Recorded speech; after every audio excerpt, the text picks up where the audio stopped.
Property dealer ने इश्तिहार पढ़ा मकान बराए फ़रोख्त। उसने मकान का विज़िट किया और हमरा एक पार्टी को ले गया जो मतलूबा मकान ख़रीदना चाहती थी। जैसे ही ये लोग इस घर के दरवाजे पे पहुँचे, एक उम्र रसीदा बुज़ुर्ग ने उन्हें अंदर आने की इजाज़त दी और ड्राइंग रूम में बैठने का कहा। कुछ देर बाद एक उम्र रसीदा ख़ातून चाय की ट्राली टेबल सजाए हुए इन लोगों की तरफ आ रही थी, जिस पर चाय के अलावा गाजर का हलवा, निमका, बिस्किट और कुछ मिठाइयाँ रखी हुई थी। वो दोनों मियाँ बीवी हमारे सामने बैठ गए और हमें चाय नोश करने की इजाज़त देने लगे। मैंने उनसे कहा, हमारी आज पहली मुलाकात है, हम मकान की बातचीत करने आए हैं, आपने इतना तकल्लुफ़ क्यों किया? बाबा जी ने धीमे लहजे में कहा, बेटा आप चाय नोश फरमाएं, मकान की बात बाद में होती रहेगी। हम सब लोग मिलकर चाय से लुत्फ़ अंदोज़ होते रहे और साथ कुछ गुफ्तगू करते रहे। कुछ देर बाद चाय वगैरह पी के मैंने बाबा जी से पूछा, आप मकान की बात करें, ये मकान आप कितने में देंगे? तो बाबा जी ने कहा, मकान की कीमत 50 लाख रुपए है। मैं हैरान होकर बोला, बाबा जी आपका मकान तो 30 लाख रुपए का भी नहीं और आप 50 लाख मांग रहे हैं। हैरत की बात है, आपने हमें चाय पिलाकर हम पर एहसान किया और मकान की कीमत भी बहुत ज़्यादा मांगी है, लिहाजा हमारा सौदा नहीं हो सकता। तो बाबा जी ने कहा, कोई बात नहीं, खाना पीना कुछ नहीं, इंसान अपने नसीब का खाता है। खैर हम कुछ वक्त गुजार कर खाली हाथ वापस लौट आए। 3 महीने बाद मैंने अखबार में फिर से उसी मकान की फ़रोख्त का इश्तिहार पढ़ा।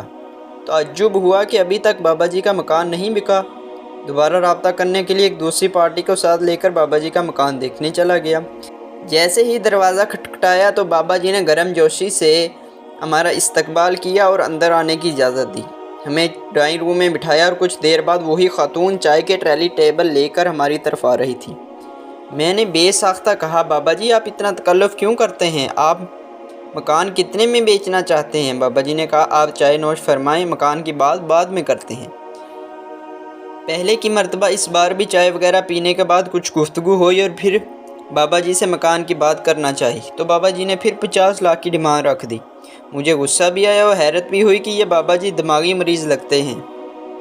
हमने इजाज़त तलब की, वहाँ से वापस आ गए। इस बात को काफ़ी माह गुजर गई। मेरा एक दोस्त जो प्रॉपर्टी डीलर था, उसका मुझे फ़ोन आया और उसने कहा कि एक मकान मिल रहा है, काफ़ी सस्ता है, अगर इरादा है तो चलो, साथ तुम्हें मकान दिखा दूँ। मैंने कहा चलो चलते हैं।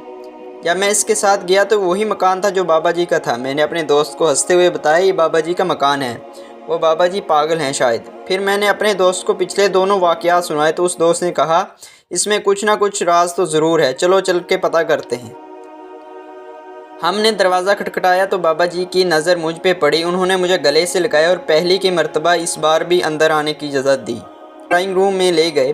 कुछ देर बाद वही खातून चाय की ट्रैली हमारी तरफ लाती हुई दिखाई दी। बाबा जी ने हमें चाय नोश करने कहा।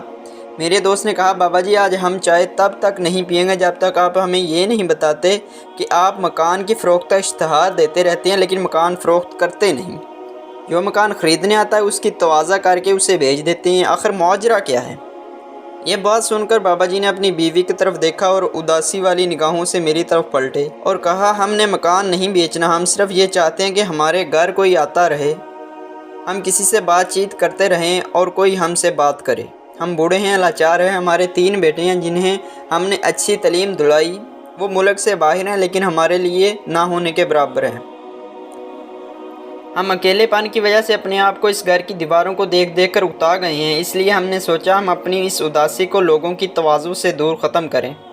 इनकी यह बातें सुनकर मेरा दिल दहक सा गया और मैंने सोचा, बुढ़ापा और अकेलापन, इन 2 चीज़ों के साथ ज़िंदगी किस कदर कठिन है। बाबा जी ने कहा, बेटा दुनिया की ज़रूरतों को पूरा करने के लिए सब कुछ पास है, लेकिन बुढ़ापे में औलाद का सहारा ही साथ देता है। बुढ़ापे में बूढ़े वालिदैन को आपके पैसे की नहीं बल्कि आपकी ज़रूरत होती है, लिहाजा अपने वालिदैन को ज़्यादा से ज़्यादा वक़्त दें। शुक्रिया, ख़ुद भी अमल करें और दोस्तों को भी शेयर करें। अल्लाह पाक हम सब को इस पर अमल करने की तौफीक अता फ़रमाए। जज़ाकल्लाहु खैरा। दोस्तों वीडियो पसंद आई हो तो सब्सक्राइब ज़रूर कीजिएगा। जज़ाक